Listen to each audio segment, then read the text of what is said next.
ओम नमः शिवाय। तंत्र के रचयिता भगवान शिव को मेरा नमस्कार है। आज मैं आपको बताऊंगा एक ऐसी साधना जो कि आपके बिगड़े हुए काज को संवार सकती है।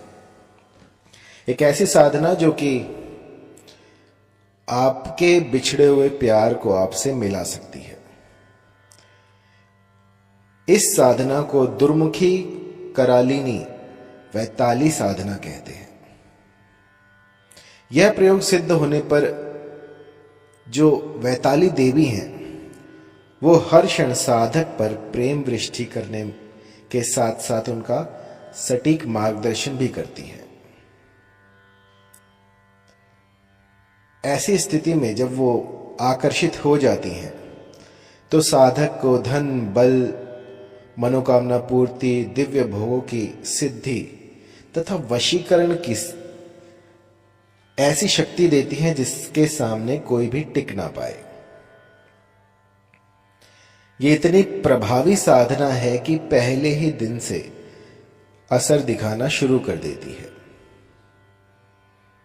और जब कभी कोई साधक कोई साधना करना चाहता है तो सबसे पहले क्या होता है कि दिशा का विचार किया जाता है, मुहूर्त देखा जाता है और उसके बाद जो है किसी कर्मकांड को करने का मन होता है या फिर प्रयोजन बनाया जाता है। और अभी जो समय है वो सावन का चल रहा है, तो सावन में कुछ ऐसा होता है जो कि पूरी सृष्टि जो है वो अपने चरम पर होती है। जहां सूखा पड़ा था वहां पर नई वनस्पति अपनी जगह ले लेती है। ठीक उसी प्रकार ये प्रकृति जो है ये अपने आप को दोबारा से निखार रही होती है। और ये वो समय होता है जब वशीकरण की सिद्धि आराम से मिल सकती है। बिना किसी बड़े तंत्र मंत्र के आप वशीकरण की जो सिद्धि है वो प्राप्त कर सकते हैं। हमारे षट कर्मों में वशीकरण की सिद्धि का समय बरसात का बताया गया है। तो ना सर्दी ना गर्मी, यदि आप सावन में ये प्रयोग करते हैं वशीकरण के तो आपको स्वतः ही सिद्धि मिल जाएगी। क्योंकि जिस प्रकार आप कोई बीज रोपित करते हैं और उसके बाद वो अंकुरित होता है तो उसका एक समय होता है। उस समय के अनुसार ही आपको बीज देखकर लगाना होता है। यदि आप कोई ऐसा बीज लगा दे जो कि सर्दियों का हो और उसको आप बारिश में लगा दे तो वो अंकुरित नहीं होगा। ठीक इसी प्रकार जो षट कर्म है इनके अपने अपने मौसम होते हैं, अपने अपने विधान होते हैं। तो वशीकरण, सम्मोहन और आकर्षण तीनों तंत्र जो हैं, तीनों की विद्याएं जो हैं वो सावन में अपने चरम पर होती हैं।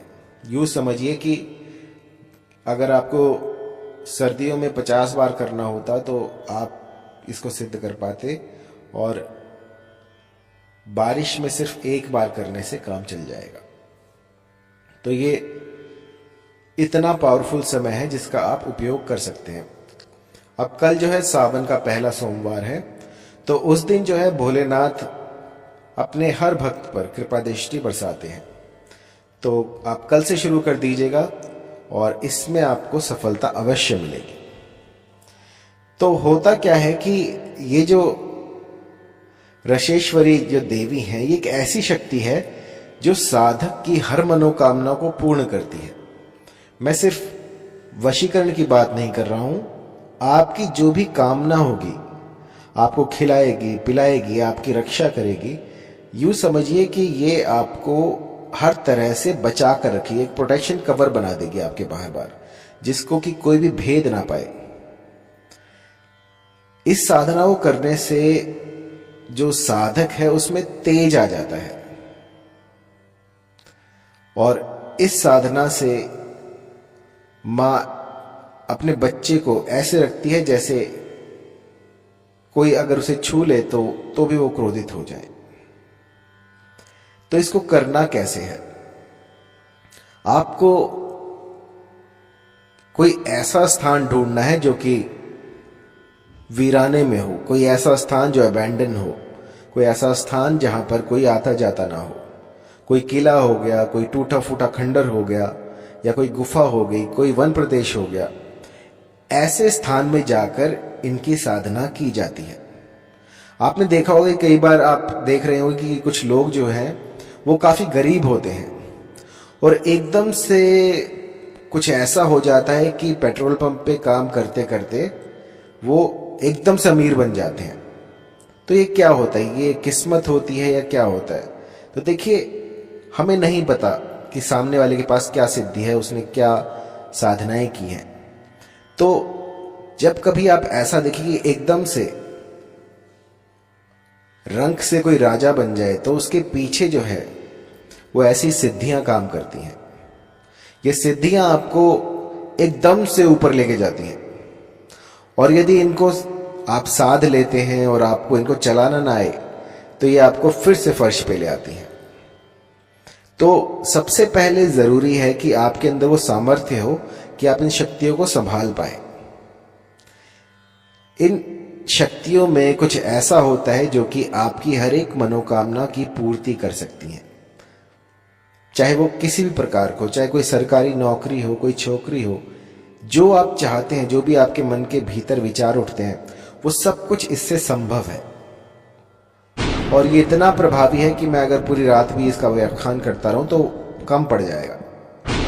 तो आइए मंत्र जान लेते हैं। मंत्र के बाद जब मैं आपको बताऊं तो इसको कंठस्थ कर लेना। आपको लिखकर भी मैं दे दूंगा, तो आपको इसको याद कर लेना है। कंठस्थ करने के बाद आपको इसका गुंफन करना है। मंत्र है ओम रशेश्वरी चंद्रमुखी चंद्रकला कामातुर भैरवी आगच्छ गच्छ स्वाहा। तो आप आवाहन कर रहे हैं, यहां पर माता का आवाहन कर रहे हैं, उस शक्ति का आवाहन कर रहे हैं जो कि आपके बिगड़े हुए काज को संवारेगी। मंत्र एक बार फिर से, ओम रशेश्वरी चंद्रमुखी चंद्रकला कामातुर भैरवी आगच्छ गच्छ स्वाहा। तो जब कभी आप मंत्र की चैंटिंग शुरू करें, जब कभी आप इसका गुंफन प्रारंभ करें, तो आपके भीतर एक ऐसा उत्साह होना चाहिए कि आप पता नहीं ऐसी कौन सी शक्ति है जिसको कि आप आकर्षित कर रहे हैं। सोचिए ये कितनी पुरानी शक्ति है, लाखों सालों से कहीं दबी बैठी होगी और आप उनको जो है अपनी ओर आकर्षित कर रहे हैं। सोचिए कितनी पुरानी शक्ति है और उसको आप इस काल में उनका आवाहन कर रहे हैं। आप सोचकर देखिए कि कोई लाखों करोड़ों साल से आपके आवाहन पर आ रहा है, तो कैसी शक्ति होगी, कितनी पुरानी शक्ति होगी। तो जब कभी आप कोई सिद्धि प्राप्त करते हैं, कुछ ऐसी साधनाएं करते हैं, तो मन के भीतर जो है वो आपका संयम देखा जाता है, आपके विचार देखे जाते हैं, और आपके भीतर वो सामर्थ्य है या नहीं, ये सब देखा जाता है। अब आप सोच रहे होंगे कि मंत्र तो पता लग गया है, अब ये इतनी बातें कर रहे हैं, इसका कोई फायदा नहीं है। मेरी जो बातें हैं उन्हीं में रहस्य छिपा होता है। मेरी बातों में ही कुछ ऐसा होता है जो कि मंत्र से भी ज्यादा आपके हितकारी हो सकता है, क्योंकि सिर्फ मंत्र जान लेने से आप सिद्धियां प्राप्त नहीं कर सकते। मंत्र को संजोना, मंत्र को सिद्ध करना एक गुरु ही आपको ये दीक्षा दे सकता है। किसी के कहने पर यदि आप कोई साधना करते हैं तो वो फलित नहीं होती। सबसे पहले गुरुवर से आपको पात्रता प्राप्त करनी होती है। यदि गुरु कहता है कि आप कर सकते हैं तो आप कर सकते हैं, यदि गुरु ने कह दिया कि आप नहीं कर सकते तो आप नहीं कर सकते। अब मेरे पास काफी ऐसे बुद्धिजीवी आते हैं जो कि तर्क करते हैं कि गुरुजी हम क्यों नहीं कर सकते। मैं आपको बताऊं तो मेरे पास जितने भी साधक सीखने के लिए आते हैं वो अपने आप में साधक बन के आते हैं, तो मैं उन्हें मना कर देता हूं, और फिर उसके बाद जब वो तर्क करते हैं तो फिर उनकी सार्थकता पर मुझे संदेह होता है। अन्यथा यदि कोई साधक करना चाहे तो एक बार अपनी पात्रता जो है वो सिद्ध कर दे, तो मैं उसको ऐसे ऐसी सिद्धियां दे दूं जिसका कि कोई वर्णन भी नहीं कर सकता। बहुत देख कर, समझ कर, सोच कर सिद्धियां जो है किसी को दी जाती हैं। सिर्फ मंत्र जान लेने से सिद्धियां प्राप्त नहीं होती हैं। इसके लिए आपको तलवार की धार पर चलना होता है।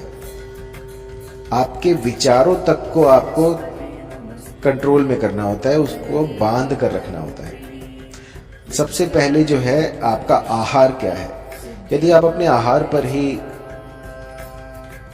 संयम नहीं रख सकते, कंट्रोल नहीं रख सकते, तो आप कोई साधना नहीं कर सकते।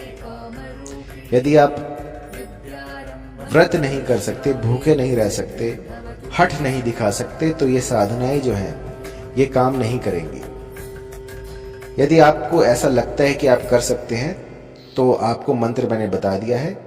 ओम रशेश्वरी चंद्रमुखी चंद्रकला कामातुर भैरवी आगच्छ गच्छ स्वाहा। तो इनका आवाहन कीजिए। लाल वस्त्र पहनकर आपको इनका आवाहन करना है। दिशा रहेगी पूर्व की ओर, पूर्व की ओर मुख करके आपको इनका आवाहन करना है। और जितना अधिक हो सके सात्विक रहिएगा, स्वच्छ रहिएगा। यदि आप कहीं वन प्रदेश में हैं तो वहां पर अगर आप साधना कर रहे हैं तो आपको नहाना अनिवार्य है। मंत्र जाप से पहले नहाना अनिवार्य है। 108 से लेकर इसकी जितनी अधिक संख्या में आप जाप करेंगे, चाहे वो 1 साल हो, 2 साल हो, जब तक ये सिद्ध ना हो जाए तब तक आपको इसका जाप करना है। और ऐसा नहीं है कि आपने 2 दिन किया फिर छोड़ दिया, 1 महीने किया फिर छोड़ दिया। जब तक मातेश्वरी प्रकट नहीं होती तब तक आपको ये साधना करनी होगी।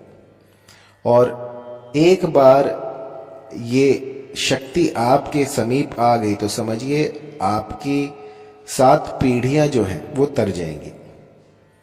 अधिक जानकारी के लिए आप कॉल